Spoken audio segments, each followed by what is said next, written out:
गुजरात के गांधीधाम के banking circle के पास हुई लूट की घटना के आरोपियों को कच्छ पुलिस द्वारा कुछ ही घंटे में हिरासत में ले लिया गया।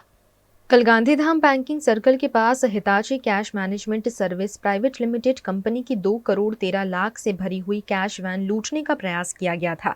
आरोपी कैश वैन लेकर फरार हो गए थे। घटना की जानकारी मिलने पर पुलिस द्वारा वैन का पीछा किया गया, जिसके चलते आरोपी वैन छोड़कर फरार हो गए थे। पुलिस द्वारा की गई जांच में राहुल संजोट, विवेक संजोट, हितेश फफल, राहुल बारोट, नितिन भानुशाली, गौतम विंजोड़ा नामक 6 आरोपियों को गिरफ्तार किया गया। ત્યારે જ્યારે આ ચેઝિંગ ચાલતી હતી એ દરમિયાન આ જે કેશ વન લઈને જે નાસી ગયેલા હતા એ એક આગળમાં જઈને એક ફોર વ્હીલરને પણ ટક્કર મારે છે. ત્યાં ફોર વ્હીલરમાં જે વ્યક્તિ હોય છે એમનું નામ દર્શિતભાઈ ઠક્કર છે. એ હિંમત અને સાહસ દાખવીને જે એક ભાઈ બીજા પણ જે ચેઝ કરતા હતા એમને સાથે ફોર વ્હીલરમાં ચેઝ કરવાનું ચાલુ કરે.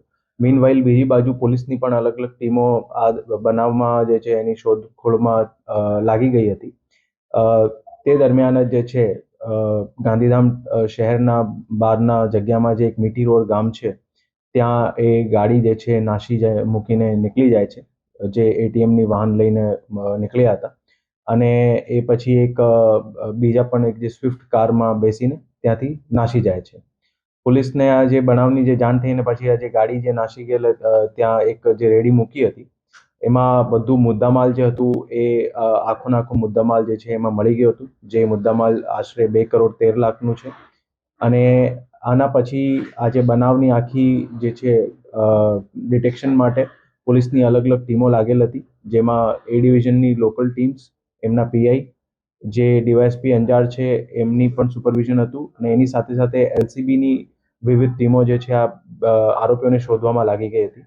એ દરમિયાન જે છે અલગ અલગ સોર્સેસથી જે પોલીસની તપાસ ચાલતી હતી, સાંજના સમયમાં જે છે એક હકીકત મળેલ, જેના આધારે અલગ અલગ આરોપીઓને શોધી કાઢવામાં આવેલ છે.